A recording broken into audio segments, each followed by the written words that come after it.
Okay, so good morning and a very warm welcome to EduWeave 2021, the much awaited expo being organized by BSEI, the Bengaluru Schools Education Initiatives, which is an offshoot of the largest online parenting community of 56,000 plus parents. This was started around 12 years by Shweta Sharan. Me and Sandhya help her in administering that group. BSEI is an offshoot of that, which is our other entity which conducts these expos. This is the third one that we are conducting, and we are kickstarting the expo today with a whole day of panel discussions, and we are so delighted to have all of you here as panelists, as well as the visitors who have joined us. A very warm welcome to EduWeave from me and Sandhya and the whole team of Bengaluru Schools, the 56,000 parents who represent Bangalore schools. So what is EduWeave all about? It is a platform. That's a vision that we have.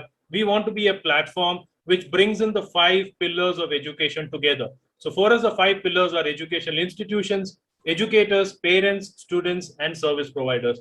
And over our last 12 years of being in education, we have not seen one single platform which brings in all these 5 elements or these 5 pillars together. And that's our vision. And that's what has taken us to the third expo, the EduWeave. So thank you, all of you, for the continuous support that you have given us as sponsors, as patrons, as mentors, as well-wishers of the Bangalore Schools community, as well as BSEI. And we look forward to 3 very interactive days in the expo. A lot of stalls, 58 stalls, 18 panel discussions, 3 contests, selfie contest, quite a lot of stuff that is going to happen in the next 3 days. And we look forward to seeing all of you there.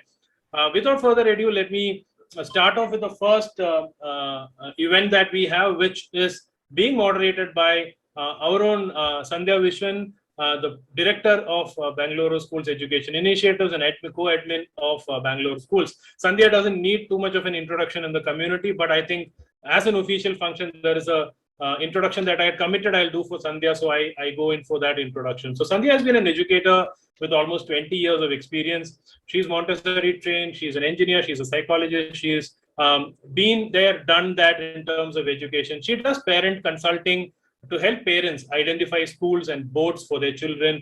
And she's an expert in all the boards and our in-house expert, as you call it. She's been a homeschooling parent for both her children, and she's also the go-to expert regarding homeschooling in Bangalore or largely in India.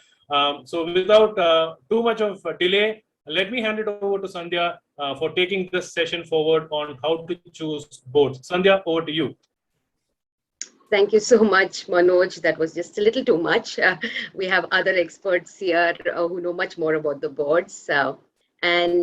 Before we take this further, good morning and a warm welcome to all the panelists as well as the audience watching this. And we will not waste much time. We will get into our show. So over the last few years, numerous education systems have come up in India in general and Bangalore in particular. And this has led to more confusion in the minds of parents on how to choose the right school or the board for their children. It's a very important decision, yet parents are forced to make that decision based on part fact, part rumor that they receive from friends, family, everybody around them. Today, we at BSEI aim to give you a fair idea of the various educational boards in India, and our experts will be talking about the salient features of the 5 popular boards that we have, 3 Indian boards and 2 international boards. We'll start with the board that is the largest open school in the world, the NIOS, the National Institute of Open Schooling.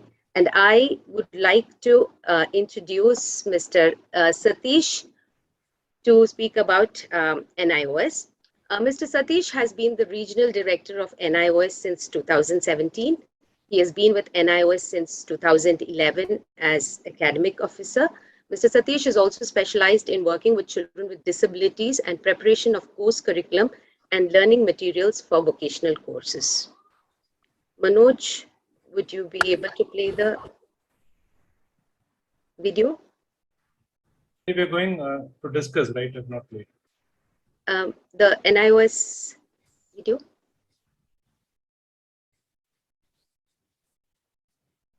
Sandhya, I thought Mr. Satish is discussing that. Okay. Mr. Satish? Yeah. Welcome. If you could give us a little bit of an idea on NIOS, what the board is about, what it offers.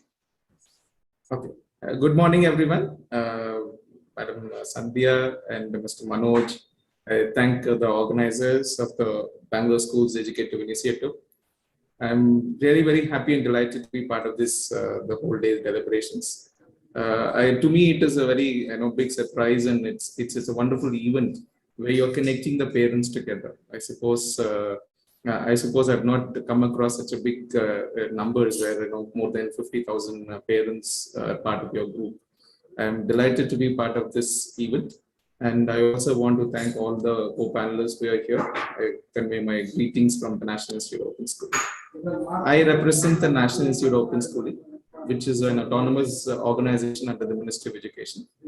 The ministry has got two major wings. One is a formal education boards, and then the non-formal education boards. NIOS comes into the non-formal education boards. As country is a big country in population.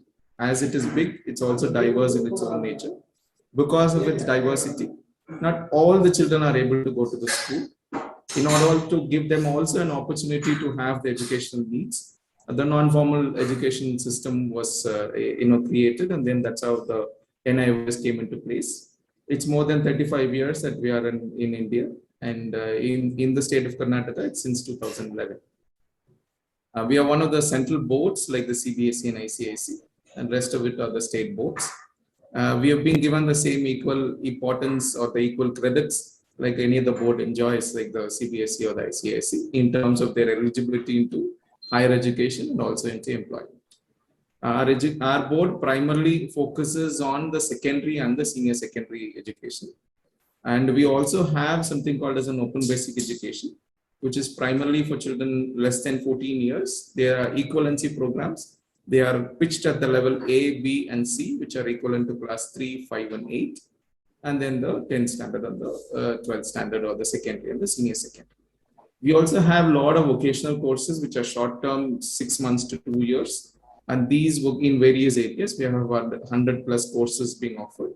And all these courses are driven towards making an individual to be a self-empowered or self-employed, than a job creator, than a job seeker. That's how in brief. Our primary focus is on the 10th and the 12th.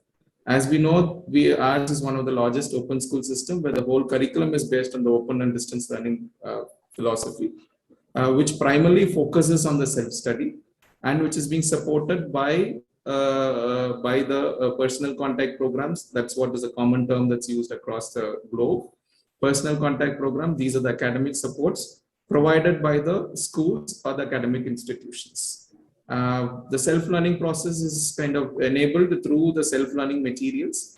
These are not books, but they are called as a self-learning materials. In other words, we call this as to be a teacher in print. So by that time, we can understand that teacher in print, it means that it does the role of a teacher to a greater extent. The lessons are written in such a way that as if a teacher takes a class in a classroom, how a teacher behaves. The same way the lessons are being structured and they are being presented to the students. The main focus is on the self-learning materials, augmented by the personal contact program that the children attend in the schools which are being affiliated with NIOS, and also supplemented by assignments which are called as a tutor marked assignments, which are part of the final assessment of the 10th standard or 12th standard or the secondary and senior secondary.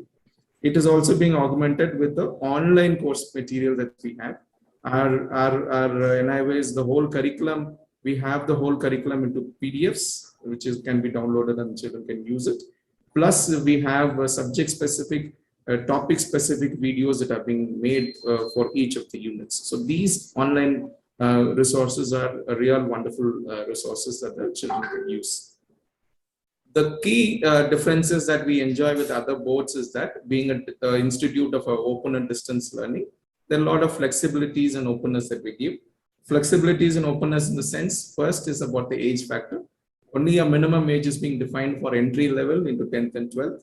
So there's no upper age limit. So anybody of any age can join any of the courses starting from open basic education to that of the senior secondary. We have case studies where, of 80 years, 85, 58, 60, 70, completing the 10th standard or the 12th standard. So there's no upper age, there's no age bar. Languages have also not been a major difficulty with us. We have been very flexible in that, where we have more than all the languages that have been scheduled under the 8th schedule of the Constitution is part of our board. So the child is free to choose any of the languages, and we have various subjects that are being offered. You name any subject that is being offered in the regular board, that we have it here. So we have the languages, we have the major chunk of subjects that they're present there. There are no mandatory or there are no compulsory subjects. So the child can choose any subjects of their choice or of their interest, keeping in mind as to what is their interest and also what they want to do after completing the 10th or the 12th standard. And we also have the flexibilities of our examinations, where every child is given a time period of 5 years time for the child to decide as to when they want to give the examinations and how they want to do it. So over a period of time, over the period of 5 years, every 6 months is a public examinations, and every month in a year, almost 8 months in a year, there is something called as an on-demand examinations. 3 days in a week it is there, so which the child can decide and take control of the examination pattern and then give examinations as to when they want to give it over a period of 5 years time. We also give them what is called as a credit accumulations. What we mean by credit accumulation is that for the purpose of certifications of 10th and 12th, 5 subjects are required, which includes 1 language. In this 5, the child can complete each subject at a staggered manner. As and when they complete the subject, the credit is accumulated to them. We permit the children to add occasional subjects into their, the regular course of the 10th or the 12th standard.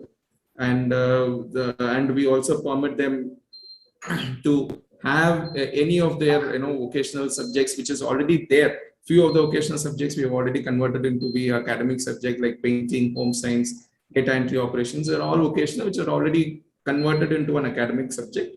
Apart from that, they can also choose vocational subjects if they want to do.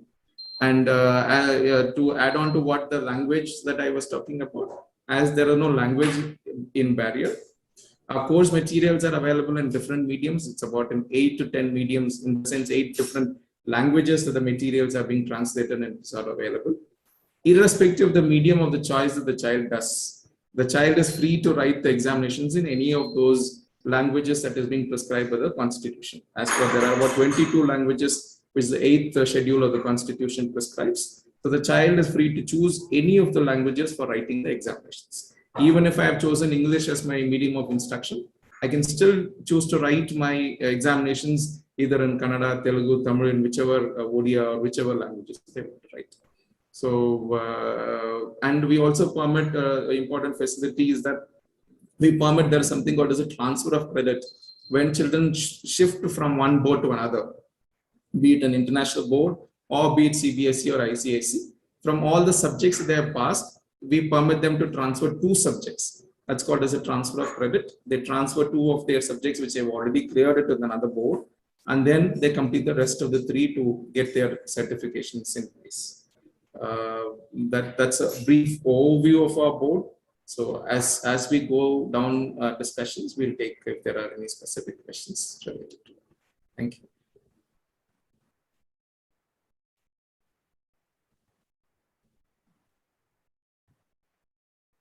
Sandhya, you have to unmute yourself.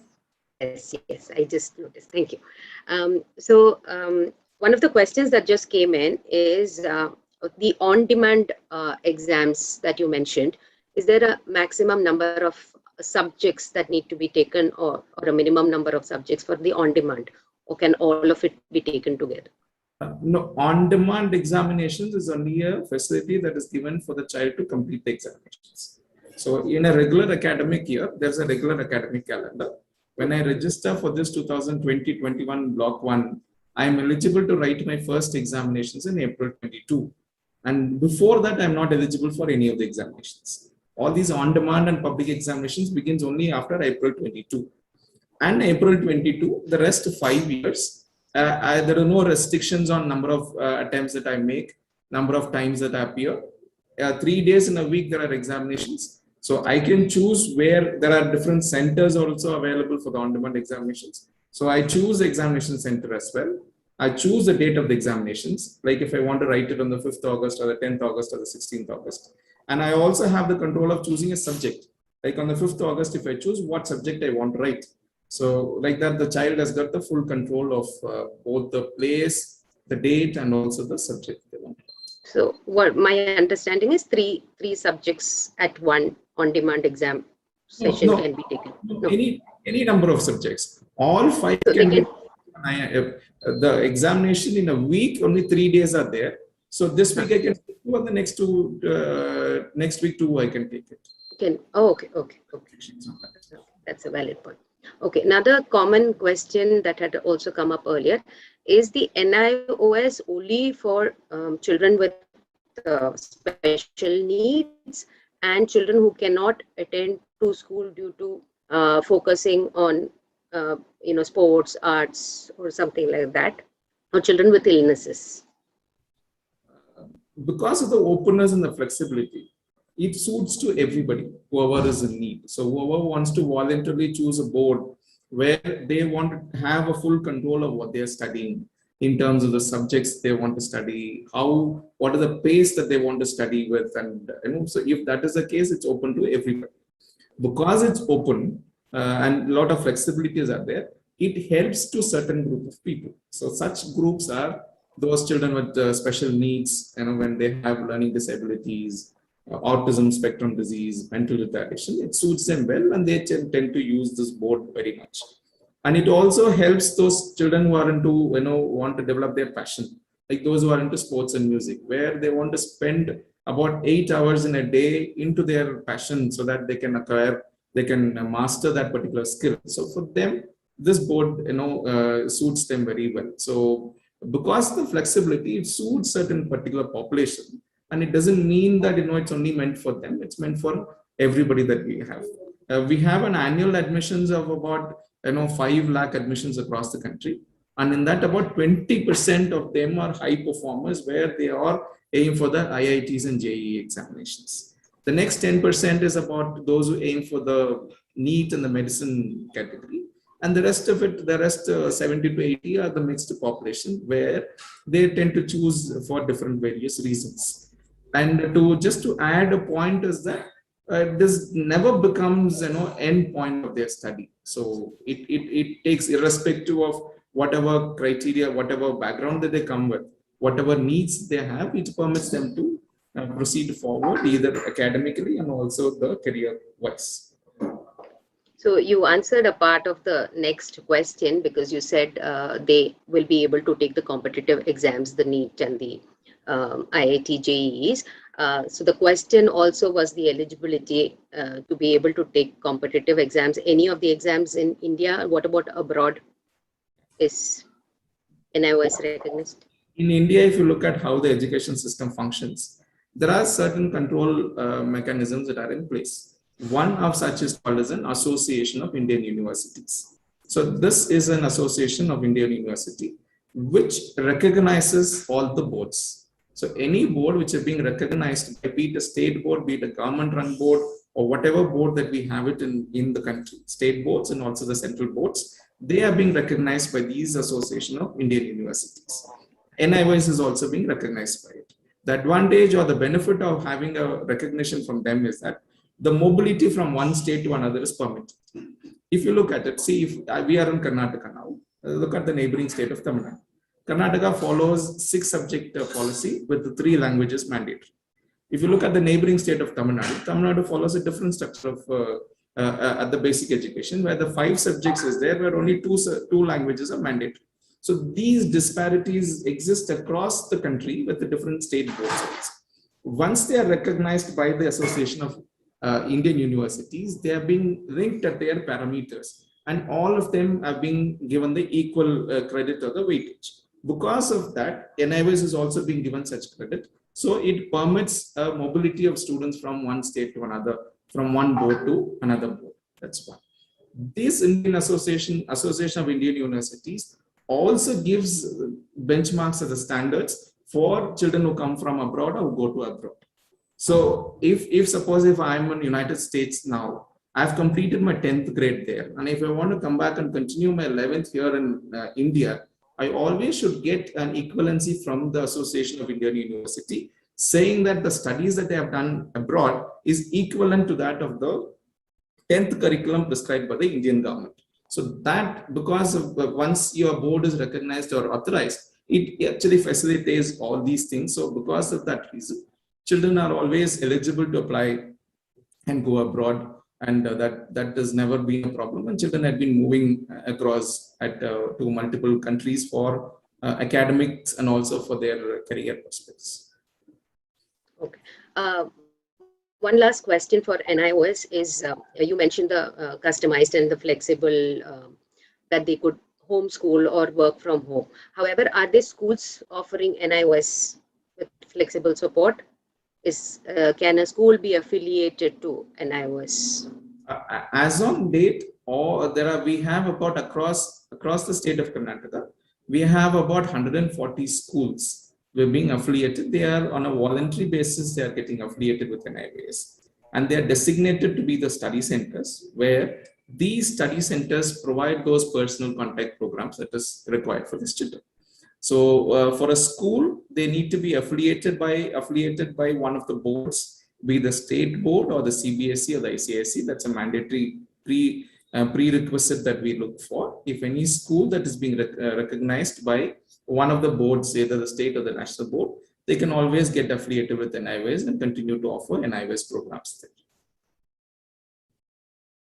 Thank you so much. That has been very insightful about one of our largest boards in India, and many of us are not aware of this point. Just one last question. Is NIOS available to Indian citizens outside the country? Outside the country, in few of the countries, we have study centers. In the Middle East, we have. At present, we have been having it since the past 10 years. The whole Middle East we have. Other than that, outside country, Nepal we have, but otherwise Middle East and the Nepal we have. We don't have it in anywhere on the Western or the European countries. Thank you so much, Mr. Satish. I will now move on to the next board. We will be going on to the CISE board. Commonly, people know it as ICSE, but the board is CISE. And to speak about the CISE, I have Shilpa Kiran here with me. Shilpa Kiran is a head of school IGCSE at Vishwa Vidyapeeth. She has more than 15 years of experience in education. Ms. Shilpa is a bachelor in education and MBA in education management. Manoj, can we have the video, please?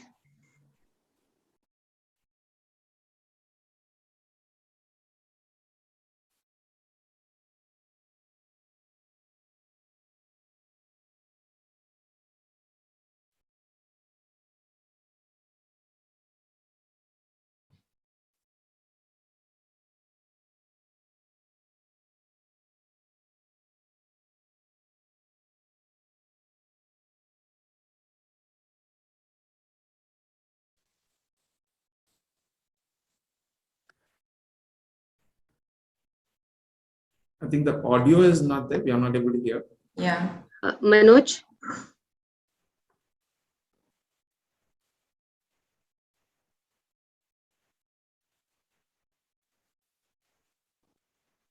Manoj, could you pause the video, please?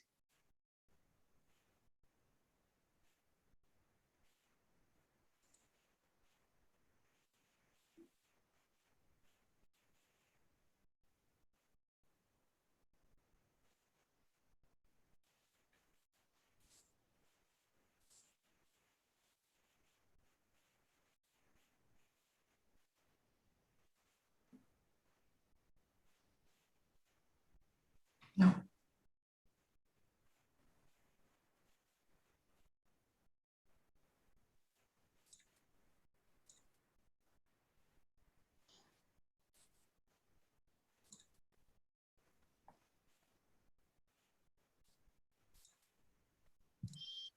Sandhya, if you don't mind, shall I speak itself? I think should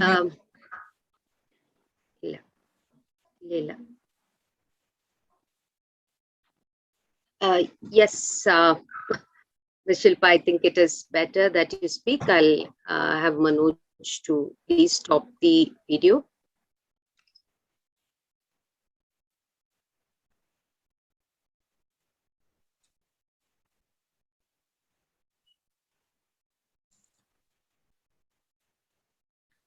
Sorry about that.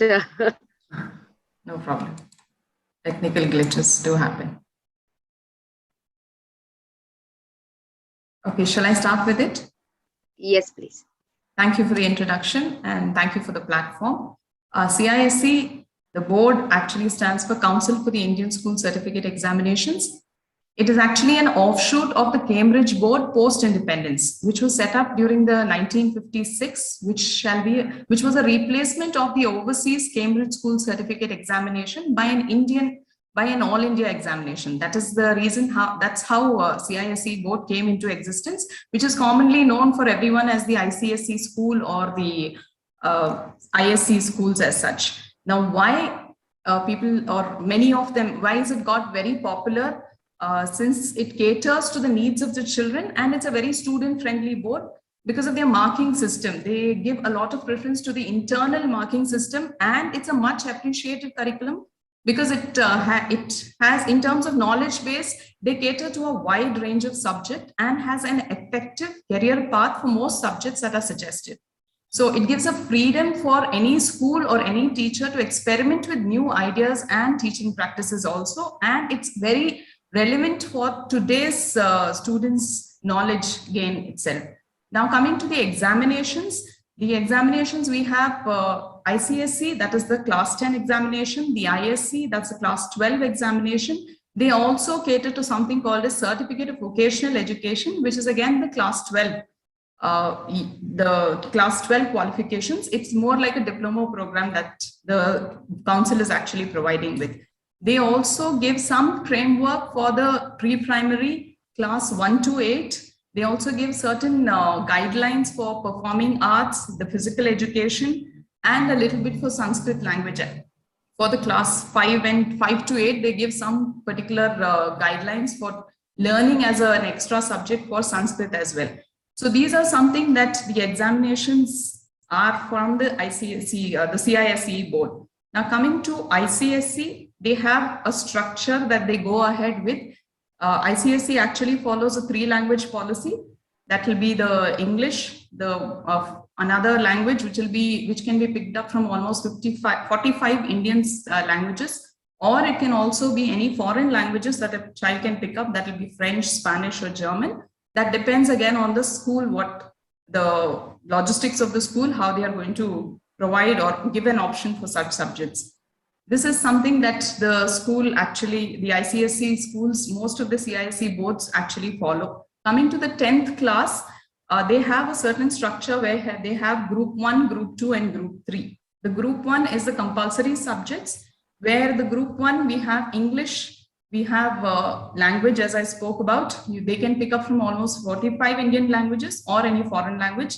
They also have history and civics, which is a compulsory subject. Geography also is a compulsory subject. So these 4 subjects fall under the group 1 category. Now coming to the group 2 category, they have to pick up only, the child needs to pick up only 2 subjects here. So they have, the board suggests almost 7 subjects to pick up from. So you have mathematics here, you have sciences, that is physics, chemistry, and biology. You have commercial studies, you have environmental science, you have economics, and you have certain modern foreign languages also added here.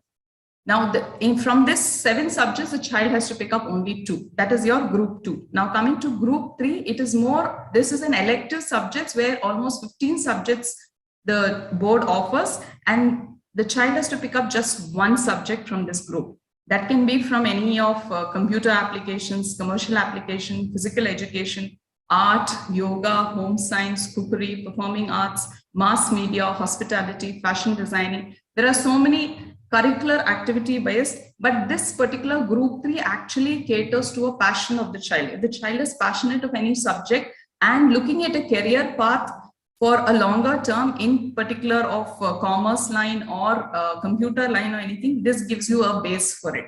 So this was structured and placed in a very good manner. So this gave a very good platform for many students who are planning to be software engineers or taking chartered accountants in an earlier stage itself. So this options, but again, coming to options, the options are subject to change from school to school.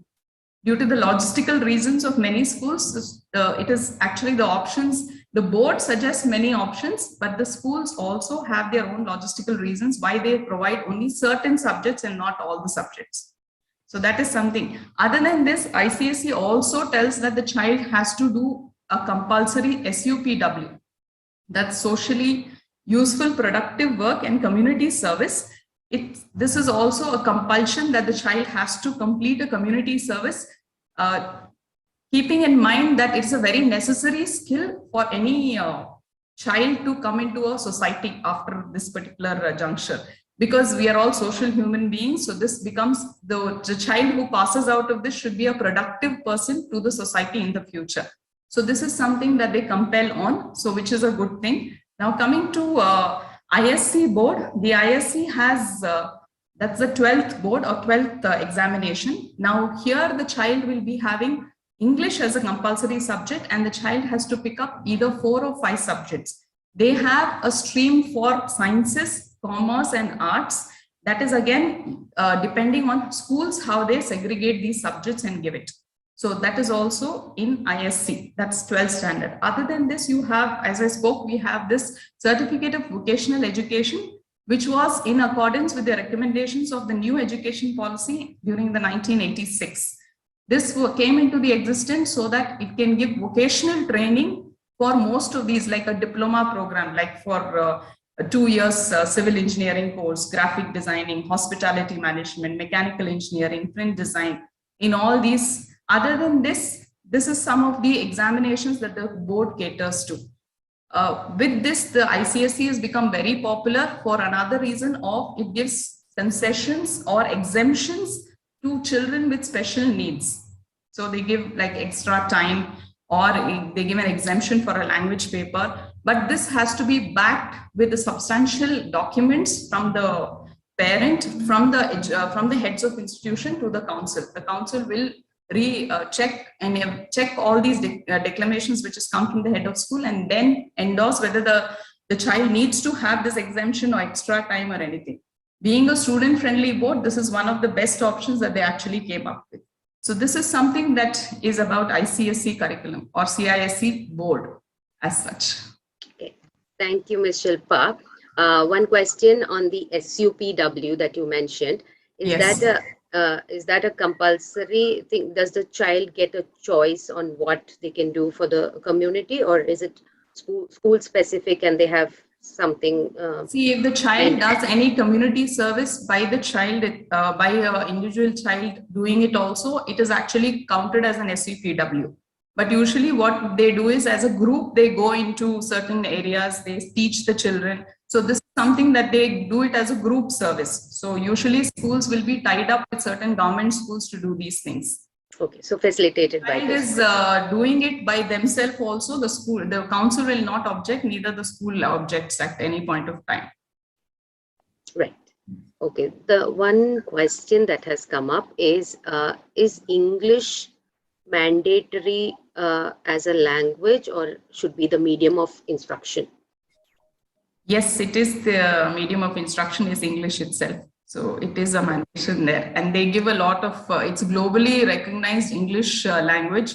So definitely English is given a lot of prominence with this particular board, at least. I think the board itself was developed keeping that in mind, that yes. English should be the main prime thing. Yes, yes. Okay, there's another question that is here. What is the maximum and the minimum number of subjects for the ICSE and the ISE exams that can be taken? For the ICSE, they'll have to take at least 10 subjects, or if they are dropping maths, dropping sciences, then 3 subjects will be lesser and only one subject will be added. So in that case, for the class 10 examinations, they will have to take at least 10 or 9 or 10 subjects. But whereas it comes to ISC, they will have to have at least 5 subjects for their passing. Okay, you mentioned that the ISC has the streams also. Yes. And from what I understood, what you just said, it's actually ICSE is a minimum of 7 subjects, but it seems like 10 because subjects like science Yes. are divided into physics, chemistry, and biology. And so group 1 mandatory This is one. subjects plus electives together to make 7, but that depends on which subject.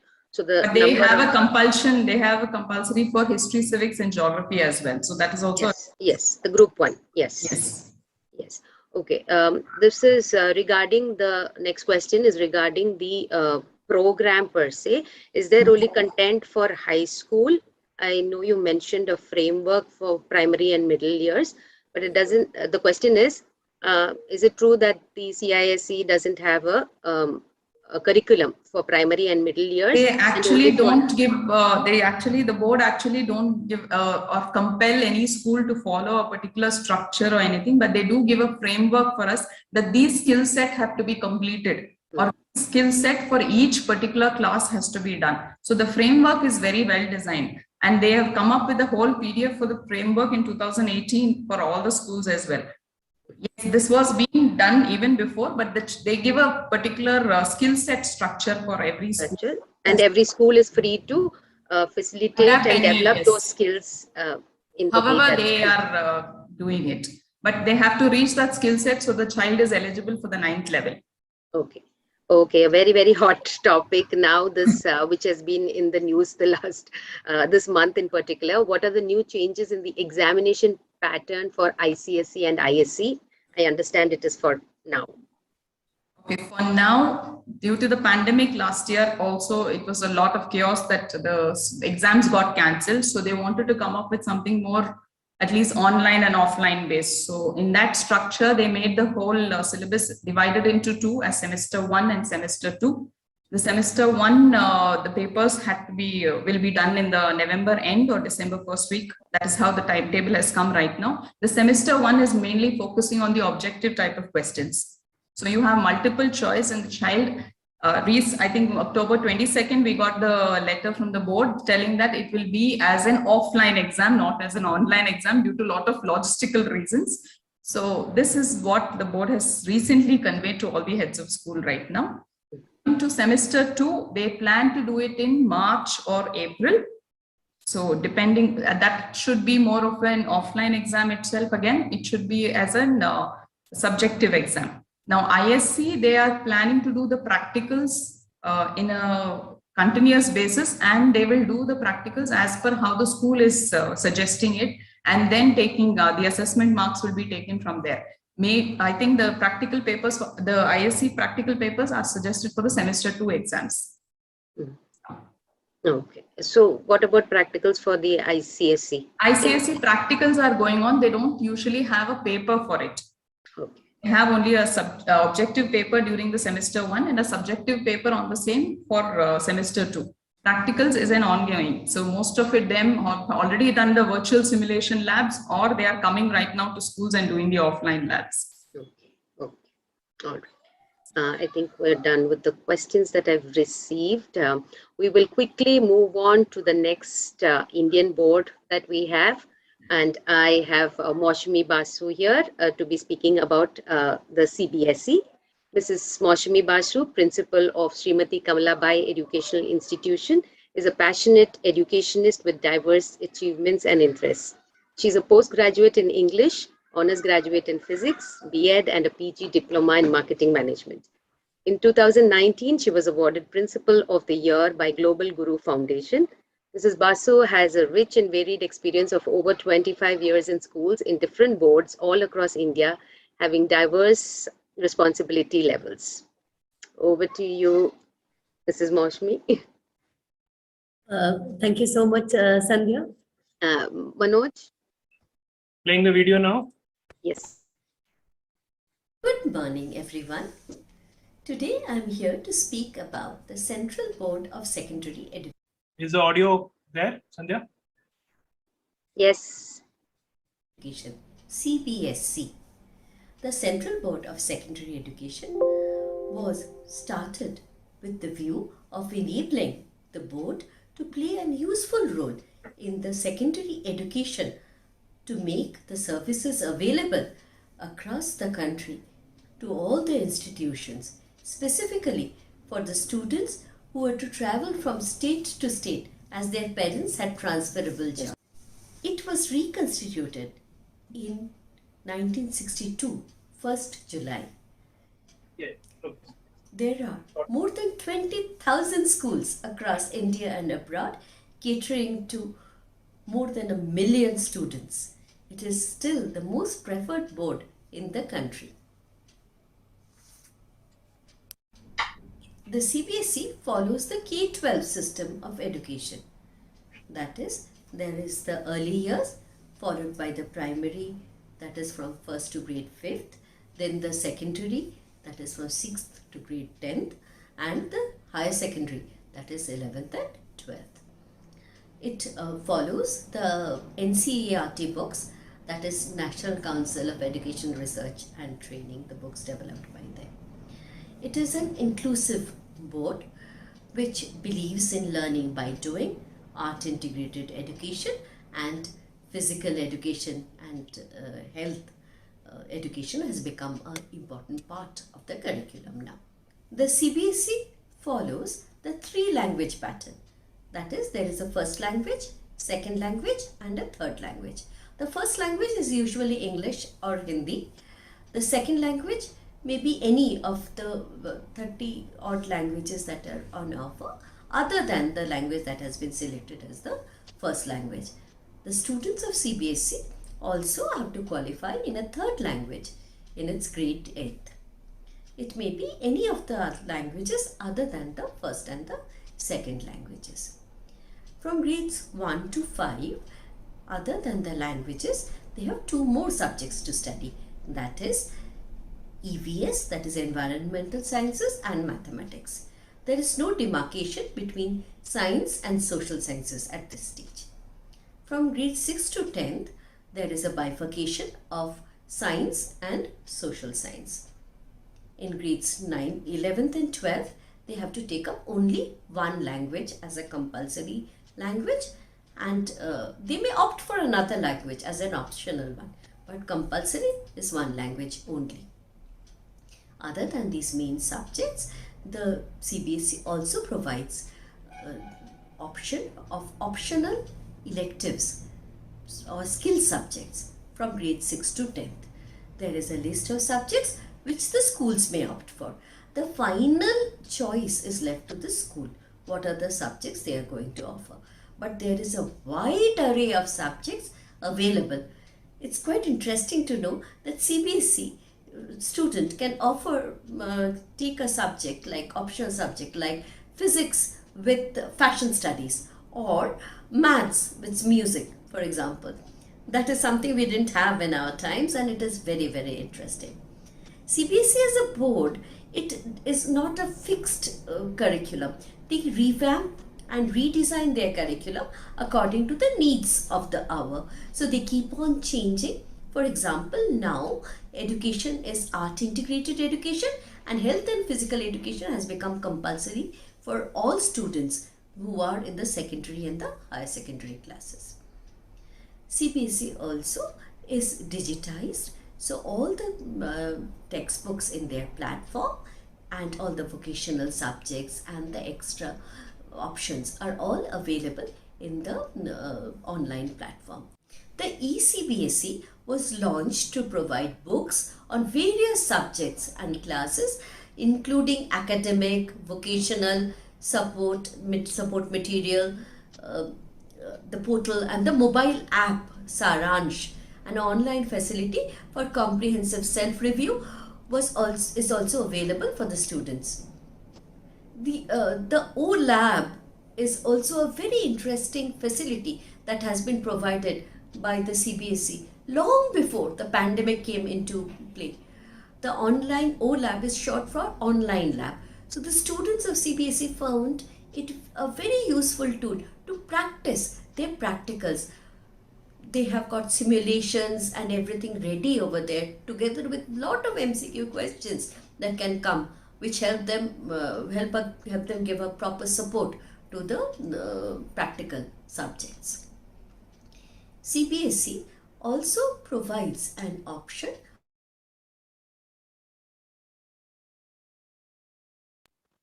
Manoj?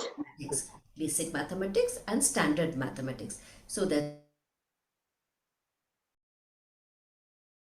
references. CBSE has also equip the students with a system that works in collaboration with the counseling authorities and eminent psychiatrists to ensure equal opportunities to persons with special needs and also sensitizing the teachers through special trainings. The other unique part of CBSE is it is very vast, 20,000 and more schools under its umbrella. CBSE provides standardized training, mandatory training to all the teachers, coordinators, principals to maintain the uniformity in their levels. The Diksha platform is a repository for all the training needs a teacher or a facilitator may need. Another ambitious project, UDAN, was launched to provide guidance and training to deserving girls from economically disadvantaged backgrounds and to prepare them from professional engineering entrance exams. CBSE is a board which is in tune with all the competitive exams like JEE for engineering, NEET for medical, or CLAT for law exams. The students opt for CBSE. That is one of the reasons they opt for CBSE. CBSE provides continuous opportunities for students through different competitions they conduct across. So all the students are motivated to participate in these competitions so that they can challenge themselves and also feel free to express themselves. Another interesting part of CBSE is their collaboration with Adult Tinkering Labs, that is ATL. It is a unique opportunity for students to try out design thinking. So CBSE is at par with the times, at par with NEP, and it is a board that is ever modifying itself. I feel privileged and proud to be a part of this amazing system of education. Thank you.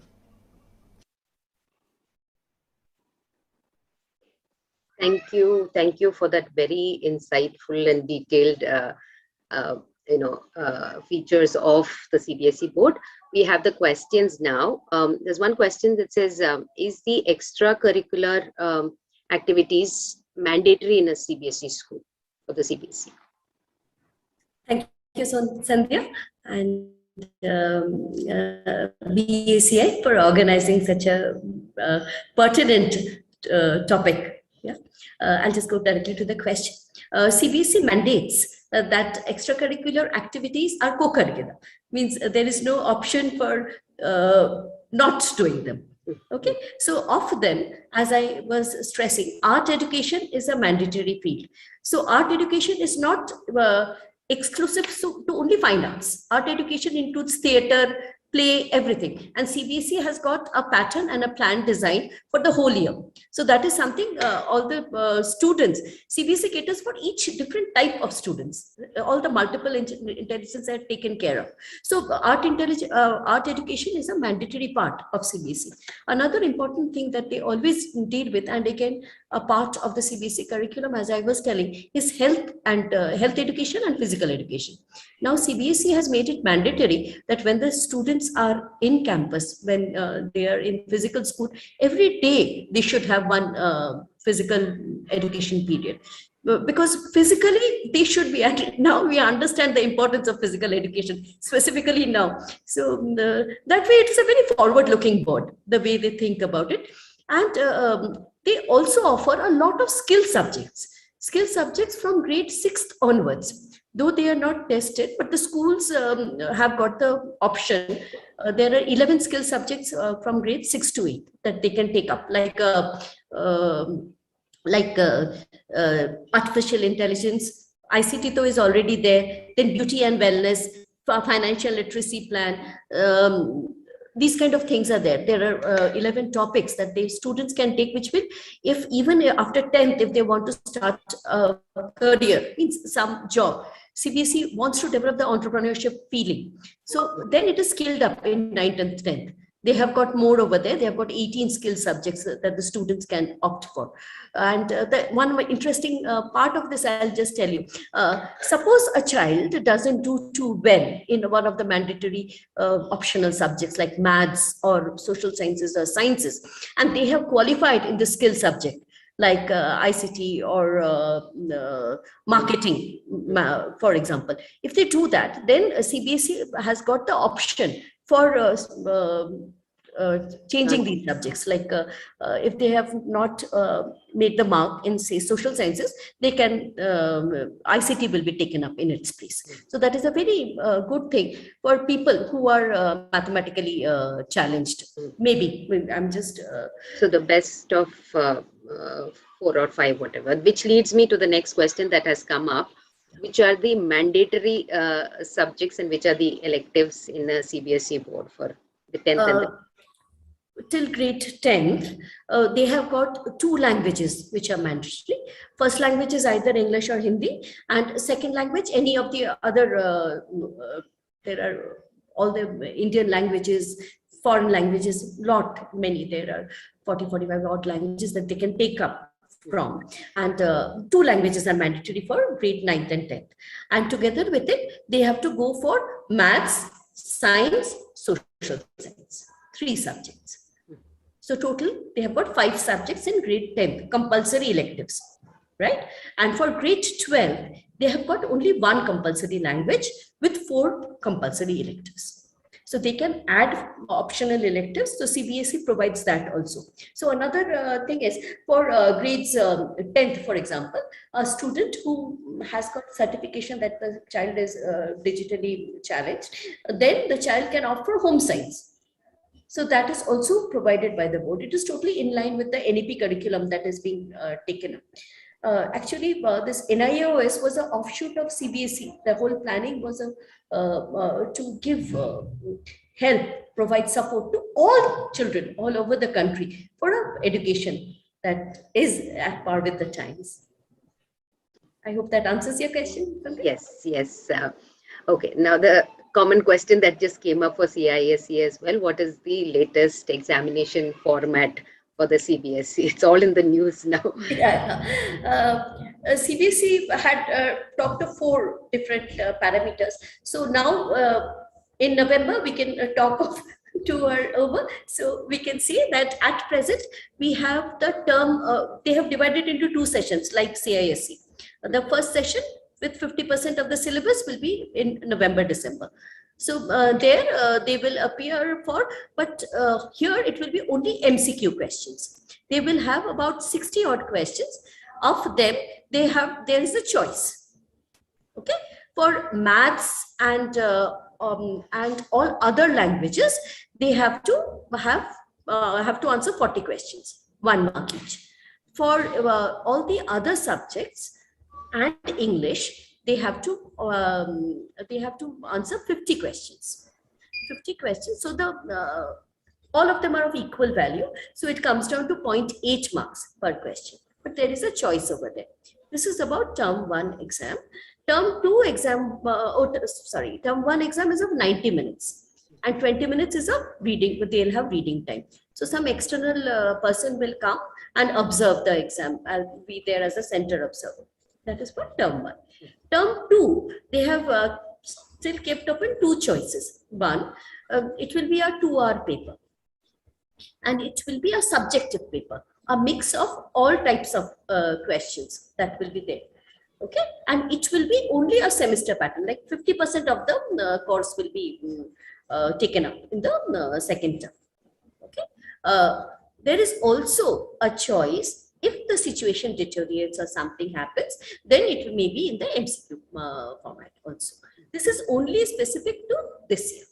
No. And the current situation. As the pandemic is changing, then the things will, as I said, CBSE is, they don't keep things fixed. They change according to the circumstances. So that is something they will take a look next year.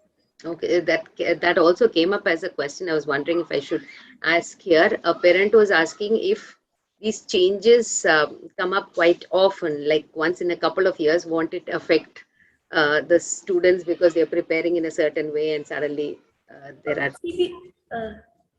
I like the question, Sandhya.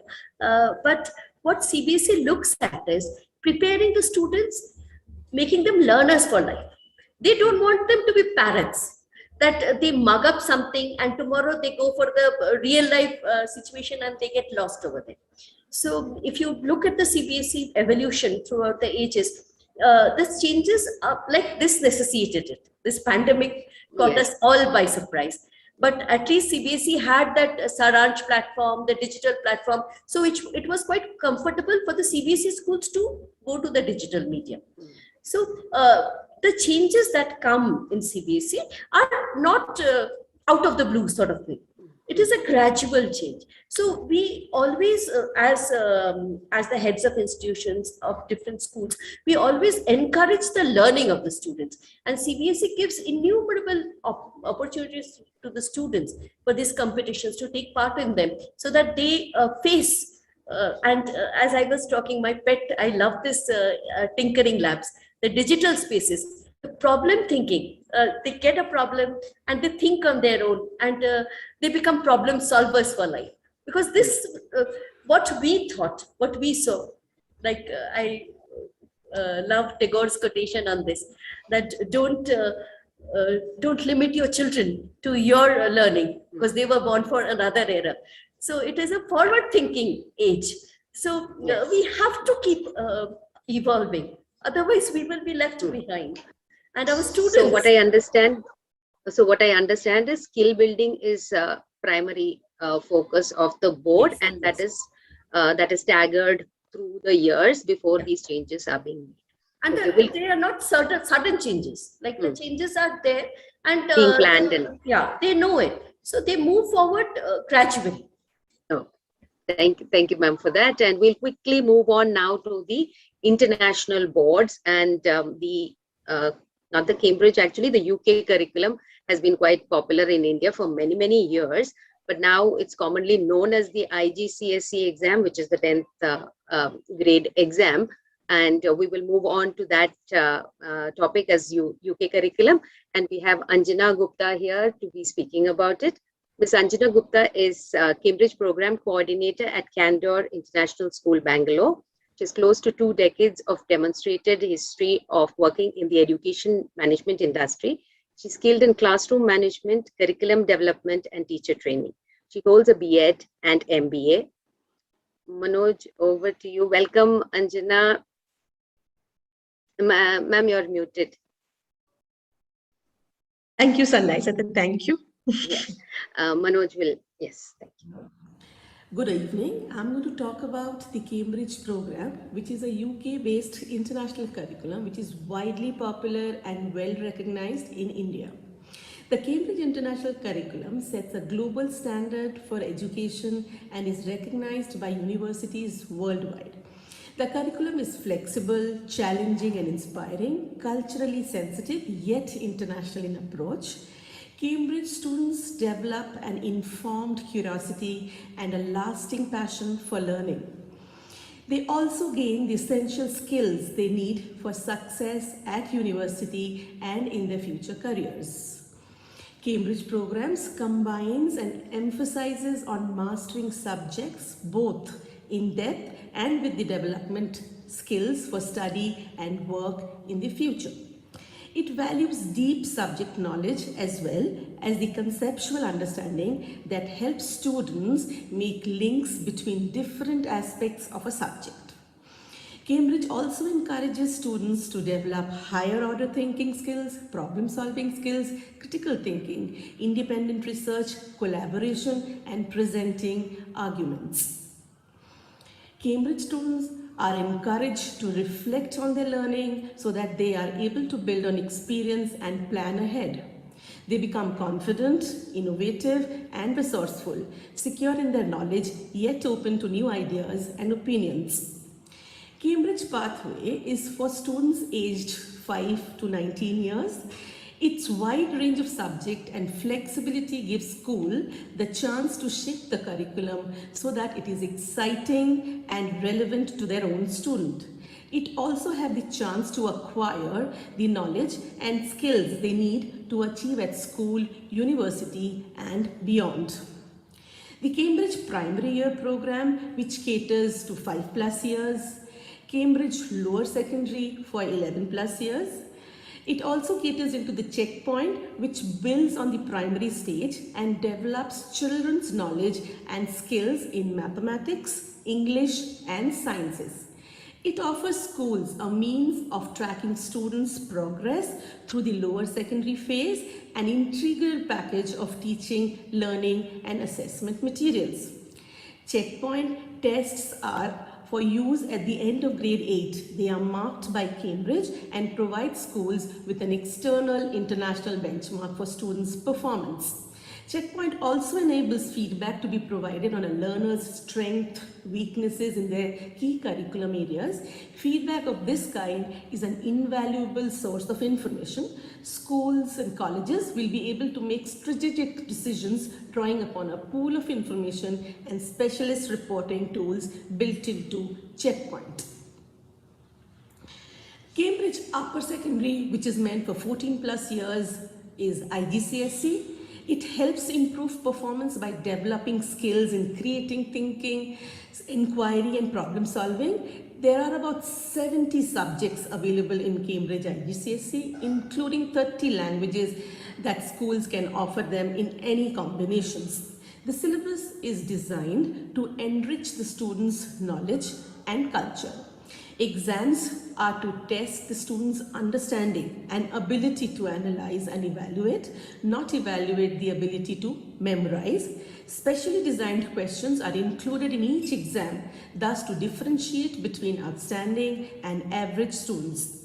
Each subject's exam is divided into different papers to help evaluate the students' abilities better. The Cambridge Advanced 16+ years, which is AS and A-level, it offers a choice of about 55 subjects and school can offer them in almost any combinations. Students can choose to specialize in a particular subject area or study a range of subjects. Cambridge International A-level is typically a 2-year course and Cambridge International AS level is typically 1 year. Some subject can be started as the Cambridge International AS level and extended to Cambridge International A level. Cambridge AS and A level develops learners' knowledge, understanding and skills in depth subjects, content, make them an independent thinker and guide them to apply knowledge and understanding to new as well as familiar situations. It also helps them in thinking logically and presenting ordered and coherent arguments, making judgment, recommendations, and decisions. The Cambridge examination offers in 3 different series, which is Feb-March, May-June, and October-November. Feb-March being specifically catering to India. Thank you.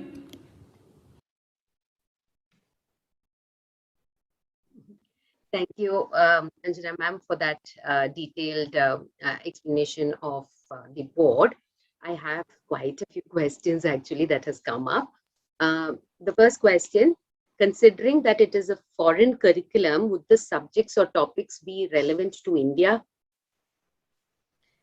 So, yes, it is the subjects, the core subjects, basically the maths and sciences. The contents are similar, more or less similar, and much more detailed than the Indian universities. If you look into the history and the geography, history is basically the world history that they talk about, not so much specific about the Indian history. But some of the subject, they give you the option to choose a topic of your choice, which can be your nationalized base or Indian base. So that option is there for some. Okay, so it's more of a global curriculum. Yes. That I understand. Is the IGCSE same as the GCSEs?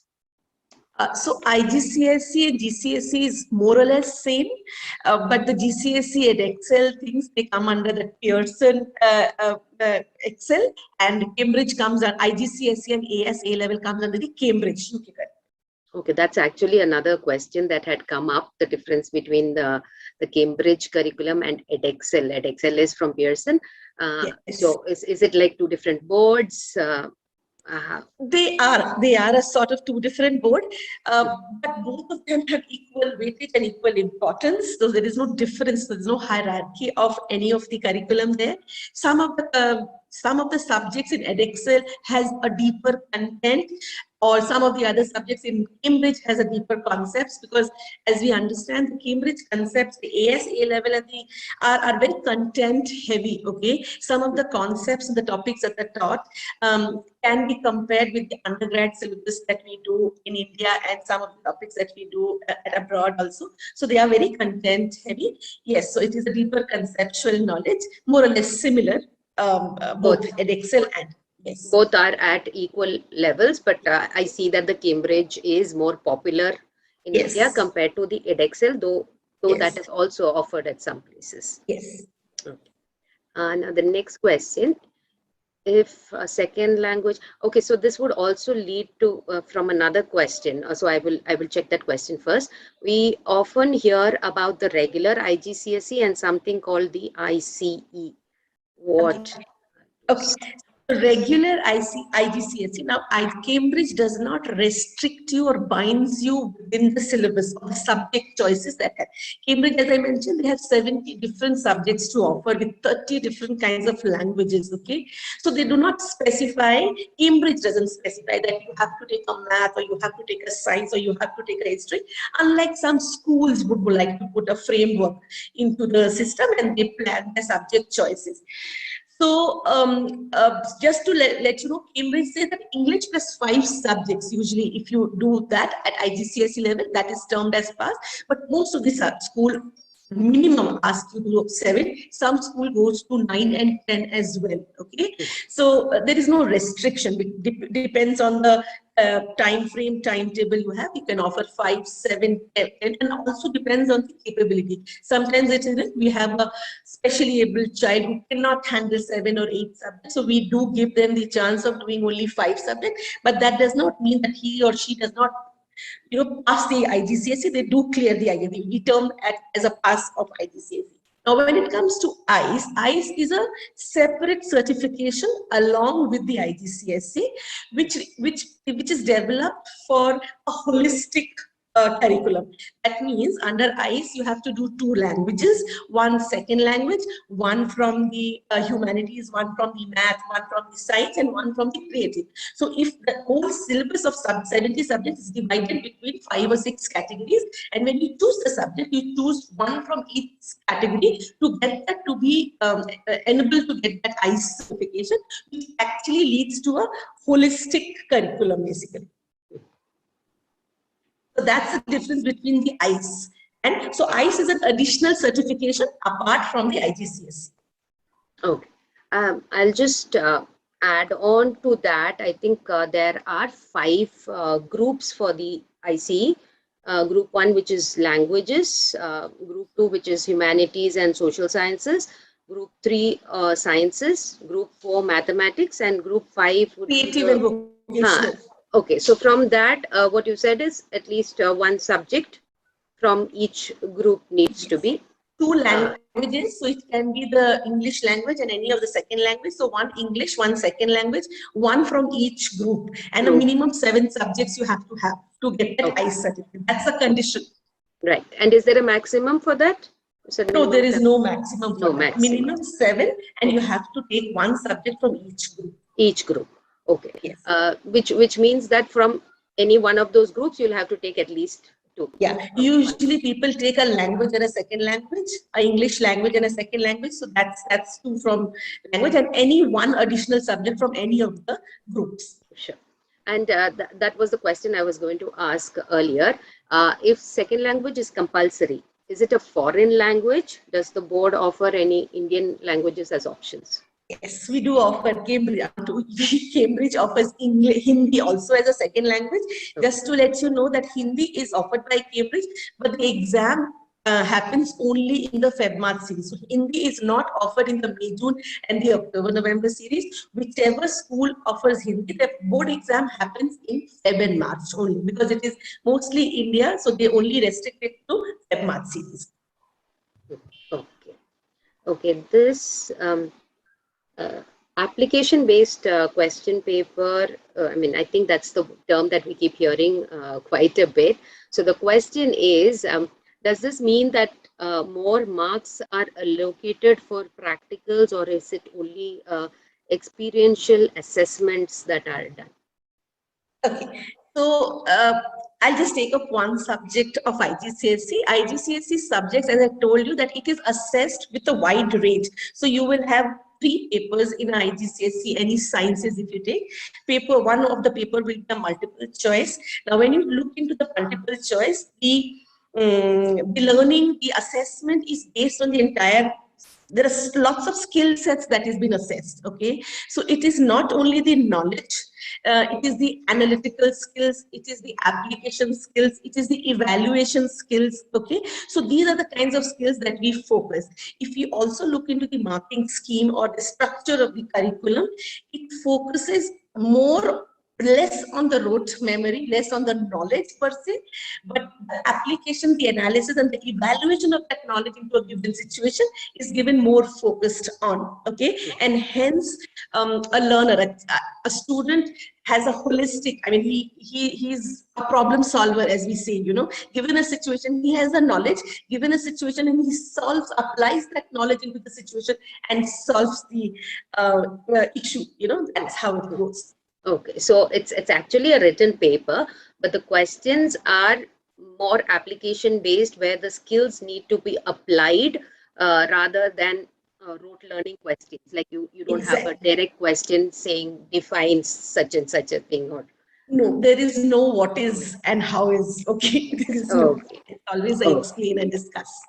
Okay, I think we're the first set of questions are done. We will quickly move on to the IB. And we have Bindu Thomas here to speak about the IB.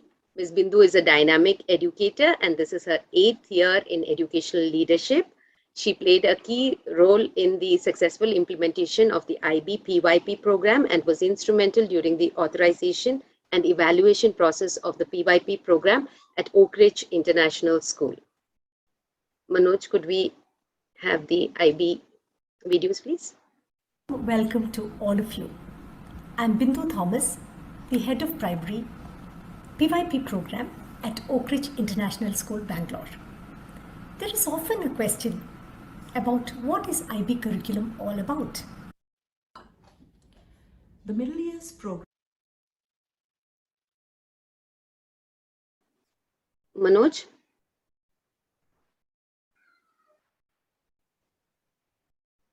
Sorry.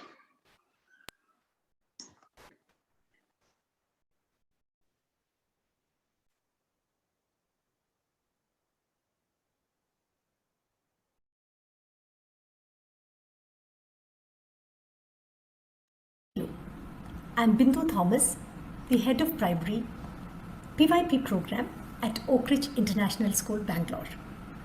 There is often a question about what is IB curriculum all about. I'm certain that by the end of this talk, you will have a clear understanding of the IB curriculum that is universal and so progressive in nature. A curriculum that has extremely high academic rigor and that can be approached from anywhere across the world, ensuring progression of learning. I would like you to think about what are the qualities, the uniqueness that you would like your child to have by the time they finish their primary and secondary education. How should they develop through their education?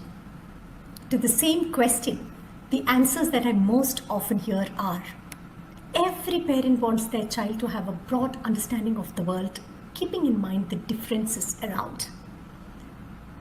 The IB mission very vividly talks about the most important aspect that each one of us have as an individual is to have a shared responsibility to make the world a better place. And that is exactly what we stand for. To give you a quick brief of the 3 IB programs, the IB programs cater from 3 years to 19 years of each group. PYP, that's the primary years program, which includes the early years program as well. We have the middle years program from grade 6 to 10, and the DP, that's our 11th and 12th, DP1, DP2. There's also a career-related program. These three programs encourage students to be knowledgeable, develop skills, be active, compassionate and lifelong learners. Now, how do we do that? If I have to talk specifically about PYP, PYP provides experiences that will allow to develop all the attributes of the learner profile that will help the students become well-rounded citizens by the time they graduate out of PYP. You will also be keen to know what exactly we teach in IB. Let me tell you, we have a very strong, very extensive curriculum. Every subject has an elaborate scope and sequence, and we very thoroughly follow that. We also integrate and bring in our local needs to the curriculum. The three important areas that are well documented in the curriculum are the written, the taught curriculum, and the assessed curriculum. I will quickly take you through the stages of these. We have the essential elements of PYP, and this is actually what we teach and learn. For instance, knowledge. What we want our students to know. Concepts. Concepts are nothing but organizing ideas to help them make connections, to help them make real life connections. ATIL skills, the approaches to learning, need of the hour, right? You all will agree with me. The 21st century skills are the need of the hour. Action. Action is what action do the children take to make the world a better place? Please remember, we always put our students at the heart of everything that we do. Around this, we have other areas of teaching and learning and holistic development. We aim to provide international experience to our students, and at the same time, we are mindful of the uniqueness of every single child. Assessments are another integral part of the IB curriculum. It's not one of those scary times where what I and you have gone through, right? Instead, the objective of the assessment is to bring our students on board, taking their inputs into designing the assessment and also to decide the rubric furthermore. It helps to know where the child is and what the next step that the child should take to make himself or herself better. Varied methods of assessments are used, which are, appropriate to their learning. Different interesting tools and strategies are employed here because, we believe in student agency and we want every child to take ownership of his or her learning. The moment they are able to contribute to the assessment, they're able to enjoy their assessment, the children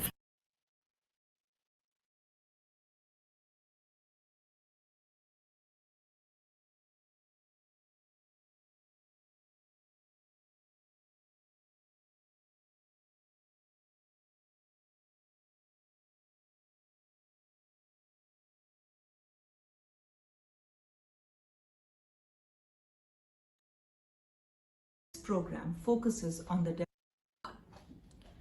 middle years program focuses on the development of a student of the age group of 11 to 16, that is grade 6 to grade 10. The program helps the student develop into self-directed, self-motivated learners who are independent and are able to lead themselves. It helps them develop a sense of worth, personal development, and also helps them develop an understanding of how to support the community in and around them. The MYP program is able to achieve this through its unique features. It is a very concept-based program. Being concept-based, it is able to teach the curriculum and help the students look at the bigger picture or the bigger idea, and also through the real life context, which is what is happening around you, what is the current situation. So they are able to apply their knowledge, which they learn in the classroom, in and around, and make those real life connections and connections with other disciplines or subjects through interdisciplinary learning. This is something which is very unique to the MYP program. The MYP program also looks at approaches to teaching and learning and helps in the skill development of the children. The communication skills, the research skills, the creative and critical thinking skills, collaboration skills, and the social skills. These are extremely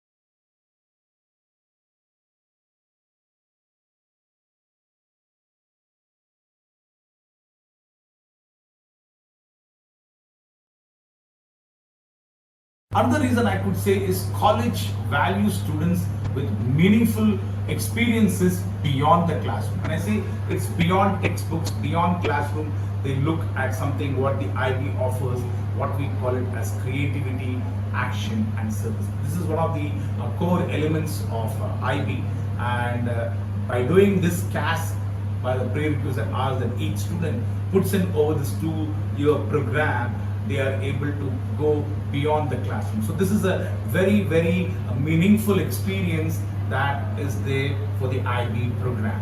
Next, IB also creates a lot of independent learners and strong writers. When I say strong writers, all the students who undertake the IB program need to do an extended essay. An extended essay is an in-depth research work of a student where a student does a 4,000-word essay, and I would say this is like a preparatory for the undergrad or even for other rigorous academic programs in colleges. So in this way, the IB prepares most of the students to be strong writers and independent thinkers. And one of the most important thing of an IB program is it creates an international mindset. When I say international mindset, it prepares our students for the 21st century, basically learning skill. Today is a changing world, and the IB program is designed in such a way that you are ready for any change that takes place in the world. I would say something here I would say is the IB curriculum or the IB syllabus in all the subjects undergo a revision, keeping in tune with the latest programs that is there all over the world. Okay, then it assesses more than examination technique. Every subject has got a component which the student does. So it's not examination only. Apart from examinations, also a student can score marks. So this is a fantastic program by which students have some amount of marks in their hand and they're able to do it. And I would not say the last, but IB encourages a lot of critical thinking. When I say critical thinking, skills like analyzing. How do you analyze a particular issue? How do you analyze a particular problem? It looks at reflections. It looks at reflective thinking. It looks at reasoning. These are some of the skills that in the subjects. For example, in economics, IB has introduced something like concepts which run through all the program of scarcity, government interventions and all that. And one of the big indicators of IB is subjects are never taught in isolation. Okay, especially with one of the core component, you have the theory of knowledge. The students like to know how knowledge is gained. Okay, how they reason out. What is the way of questioning? You question knowledge. You question topics like faith.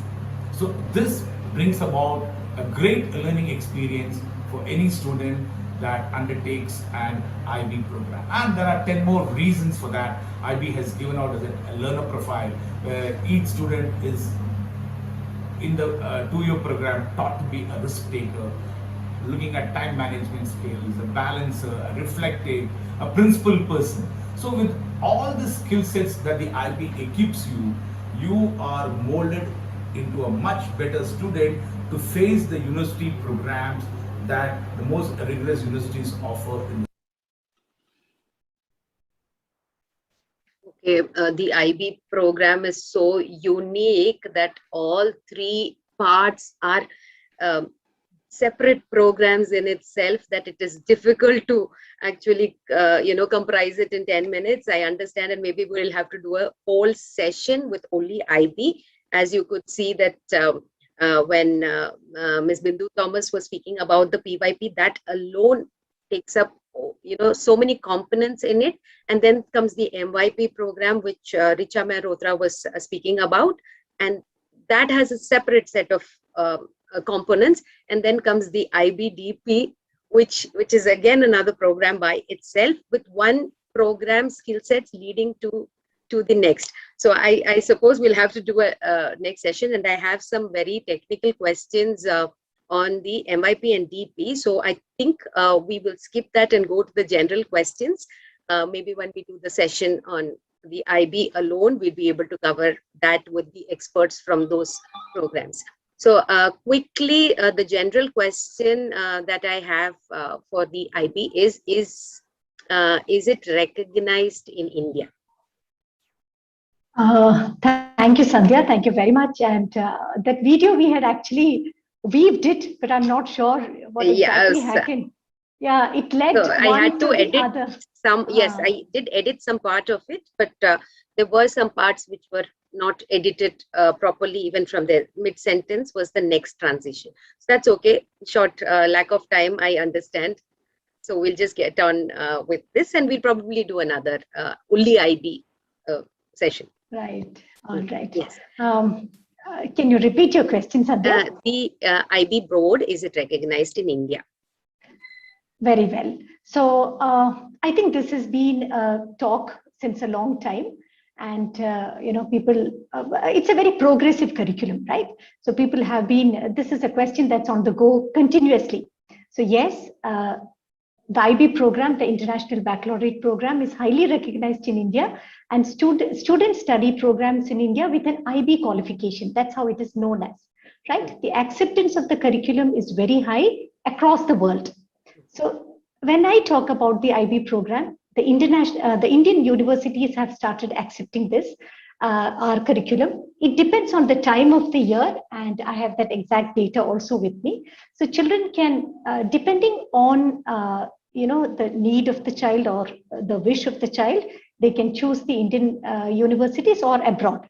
It's a very rigorous program. End of the day, I always call it as it's a way of learning.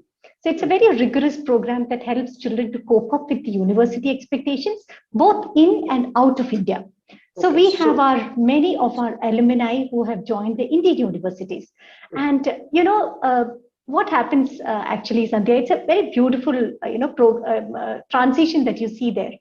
So these IB children, they stand out completely in terms of their skills, concepts, and knowledge. That's how it works. So they are very... Yes. Sorry, lack of time again. The quick question was, is it recognized in India? And it was for, yes, it is. Yes. So I'm assuming that it is recognized by the Association of Indian Universities, as Mr. Satish had mentioned earlier. The question is also to Anjana ma'am, because that's an international board. Is that recognized in India, Anjana ma'am? Muted, ma'am. Yes. Yes, it is widely accepted. AICU accepts the Cambridge students with wide open arms. The only thing is, because of our timing of the exam, our May-June series exam results comes out only in August. So the admissions are mostly based on the predicted grades that the school provided to them. So they are accepted. Oh, okay. So, Bindu ma'am, when do the exams of, and I would assume it is the IBDP that is relevant here, or maybe the MYP as well. When do the exams happen, and how does it affect the hires? So July 6th is the time when the results come out, Sandhya. And also I have a small data on, in terms of the percent of the transcript request that has happened to the Indian universities from the IB schools in the last 5 years. We have seen almost a 49% increase in 2020. That's the way the acceptance is high. That's the data that I definitely wanted to give to the people here. Okay. Yes. So now to the Indian boards, Manoj, maybe I can have all of them on screen, please, because these are the general questions and it will be directed to different people. Thank you. Okay, so the same question back to the Indian boards. Are the Indian boards recognized in universities abroad? Do they have an equal footing is the question. Maybe we could go with Mr. Satish first. Yeah. As I said in the beginning itself, our board, which is well taken by the Association of Indian Universities. So any board that is being accepted by the Association of Indian Universities are taken up by any of the international universities. Okay, both for the academic and also for the career perspectives. Oh, okay. So if it is recognized by the Association of Indian Universities, abroad universities also just, accept from that. So I see that the CISE and the CBSE also would be recognized by the Association of Indian Universities. So that means all the 5 boards that we are talking about here are recognized in India as well as for universities abroad. Okay. Okay, this is a very, very common question that keeps coming up. Are the international boards only for students who wish to go abroad for higher studies? So this is to Bindu ma'am and Anjana ma'am. Bindu, maybe you could go first. Yeah, sure. So Sandhya, just like how I mentioned some time back, it's just a way of learning. So there's nothing to do with, I have to go. There's one huge differentiator that stands here, since the curriculum is international in nature, worldwide in nature, keeping all the universal, the global aspects in mind. The IB, the International Baccalaureate, has designed the scope and sequence, which is a very extensive transdisciplinary or an interdisciplinary program, right? So when it comes to a worldwide, so for example, a child studying at say my school in Bangalore or in an IB curriculum in Bangalore, he or she will find it extremely easy to go to any part of the world with edges, because we are at par with national curriculum and international curriculum. The mapping of the curriculum is so beautifully done. So is it, so the question is it only for those who are aiming to go abroad, or do more children or students take it up if they want to remain in India as well? Definitely, that's because the trend systems are very different. Okay, yeah, that's the trend we are seeing. That's the trend that I spoke to you about, the 49% increase that we are seeing. So it's just a way, providing opportunity for children to develop their critical thinking and get into more of application-based learning, conceptually getting stronger, and but the question comes from parents who understand the system in India is very different, and does this map to that is where the query came from.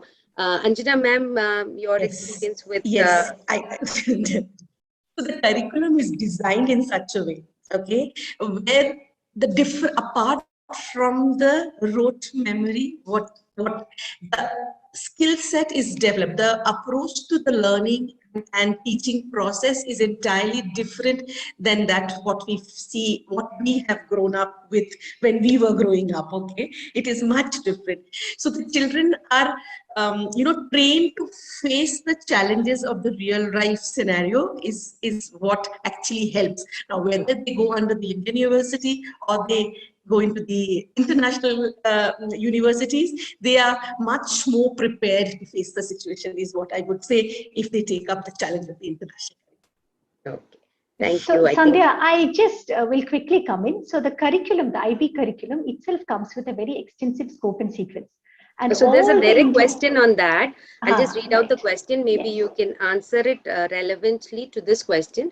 Will students studying in IB board able to appear in the Indian competitive exams at par with students in the CBSE or the ICSE board? Right. For the competitive exams. Right. So every competitive exam, as we have seen, has a set pattern, and a focused preparation is required for that. But yes, the subjects required to take up the competitive exams have to be selected accordingly when they are in the IBDP program, or as they grow. The way we also do, even in the national curriculum, that's exactly what we follow. But definitely the baccalaureate helps them to, equip them with the competitive exams in India in terms of teaching the process, understanding the application. Like if you have to give a JEE, it's all application-based questions. So that is where this comes handy, the way of learning comes handy there. Okay. I'll ask one more question on the IB that has come up. The future of students studying IB in India. What next? So, Sandhya, because of the curriculum framework, where the local to global approach is so very extensive, this prepares students at par with any curriculum anywhere across the world. That is where we find our children very, it's a seamless transition, whether they go to the, University of Ontario, or they are at MIT, or they are at Flames in India, or at Ashoka. So just that wherever they go, since the entire pattern and the way of learning and the whole progression of that learning structure is so very well defined that they don't find it difficult anywhere. That's how the transition happens. Okay. So any plan future career options are open to IB students, even if it's in India or abroad? Absolutely. Okay. This is next question is to the Indian, the CBSE and the CISE. So even there is a misconception, I would say, that says, do parents still prefer to choose CBSE if they want their child to stay in India and give the national exams? And ICSE is still for kids who want to go out of India. So the views, maybe Shilpa can go first on that. I think it's again the skill set. What ICSE teaches is again more of application oriented and a comprehensive knowledge base that they give. And they are much in par to do any competitive exam, not only in India, even abroad exams. I think they fall in par for any of it. I don't think so. They need to. Yes, CBSE is much approached for certain reason that the paper setters are more from CBSE background. That's all that's the only thing I can think of right now. Otherwise, I think there's nothing much of a difference there. As I started out this, there's a lot of common myths about all the boards that parents have, that let's say competitive exams for CBSE, and that is why in India, and ICSE focuses more on the humanities and languages, so you can go abroad on that. Maushami ma'am. Yeah, I just wanted to really clear this out, because while I was going through the net, I found this common misconception that CBSE is science and maths heavy, whereas humanities is neglected over there. CBSE has laid equal importance to social sciences and sciences now. And especially in the higher secondary level, there is an integration and delineation. That is a very interesting, there is no clear demarcation between science, arts and commerce streams. There is an intermixture available. Liberal arts can be taken up, means maths with, as I had mentioned. Together with it, CBSE pattern has also changed. They are going into a lot by learning by doing. So application skills have become a very important part of CBSE at present. So our CBSE students find it very comfortable when they are applying for SAT and TOEFL and all the exams that they take up for going abroad. In fact, a large chunk of the CBSE students go abroad for education too. So if there is actually, that is a myth that it is only science, maths heavy.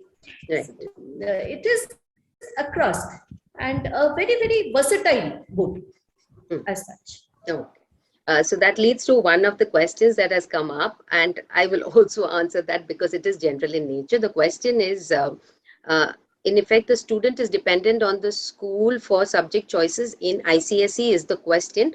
But honestly, every student is dependent on the school, every school, whichever the board and what they can offer, as Shilpa was saying earlier.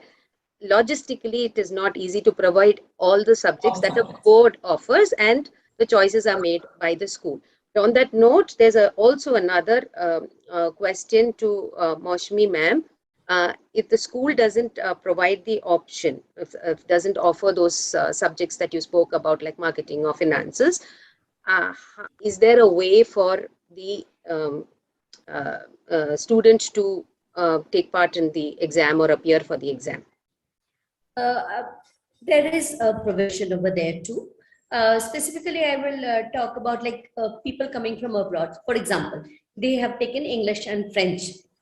And here in say Bangalore, French is not offered by the specific school they are joining. It may be Kannada or Hindi or any other subject for that matter. In that case, CBSE offers the flexibility of preparing the exam papers in-house and giving the paper. That is possible. But the child should have a history where the child has taken up that subject earlier. So the school can facilitate another, which they are not offering. And just quickly going by, I'm just checking with Anjana ma'am and Shilpa ma'am. Is that a possibility in the CISE as well as the IGCSE schools as well? In the CISE, shall I go first? Sorry. Yes, please. Yes, yes. Please.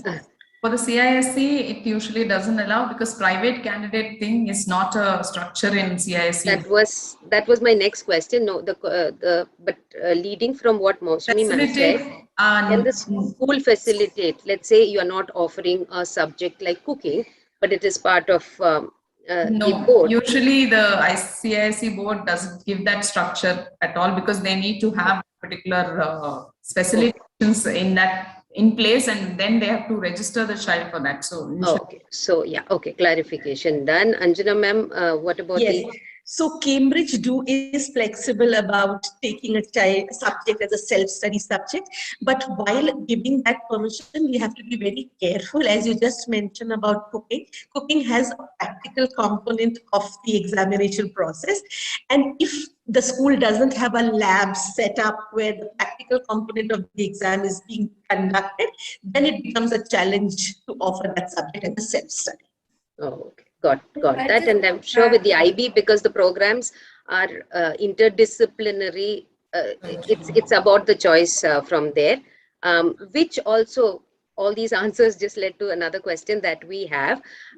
Private candidates, which board allows, of course, so Mr. Satish had clarified first, mostly private candidates for an NIOS. Very few schools are, not very few schools, comparatively few schools are study centers that offer it. However, just to quickly go through IB, does IB allow private candidates to take the exams? No, not really, Not Sandhya, because yes, there are few, reservations and concessions when it comes to the marking system, but the child has to undergo this rigorous process of learning, right? So that becomes difficult. Okay. What about Anjana ma'am? As I just mentioned, Sandhya, private candidates are allowed to write, like anybody can register at any center, but the practical aspect of the exam also has to be taken care of the center that they are registering, but they are open for private candidates. That you can homeschool and then go and write the board exams. That's a possibility, absolutely. Oh, CISE, Shilpa? No. Not at all. The CBSE? CBSE gives the option if the child has been studying in a CBSE school and for some reason the child has not been able to appear for the board exams, then the child can be taken up, but it is pretty much left to the school for the choice. And many times the students who have appeared for, they want improvement exams, like they have passed say 3-4 years back and they want to improve their scores. So they can appear, they can take help of a school and appear as a private candidate. That is possible in CBSE, but they should have some history of background of an educational journey in the CBSE itself. Yes. Or what if they were, let's say, in an IGCSE school in 9th grade and for whatever reason wants to. So it should be totally backed up by documentation and everything, and pretty much left to the school. They can take it up, but there are certain a lot of conditions. Here I will agree with Shilpa. A lot of logistic problems there. So it depends on the school. Depends on the school and depends on the situation. Nothing beyond 10th, like 11th, 12th is again a fresh admission. So you can come from any board and migrate even from NIOS. You can come down for CBS for a regular course. But when subjects and the practicals and the logistic support is required. Okay, understand. Okay, we are definitely running out of time, and from this whole session, what I understand is that each board requires a separate, session of its own, and I think that's, that's what we should be doing, and I think BSEI will look into it to do separate sessions for each of the board. It's just too vast, and so many questions are coming up. I have already 10 questions here, which are general in nature, and has to go to many of you. So soon, I think BSEI will come up with separate sessions for each of the boards here. And thank you so much to all of you for taking up the time and spending a couple of hours here with us and trying to throw some light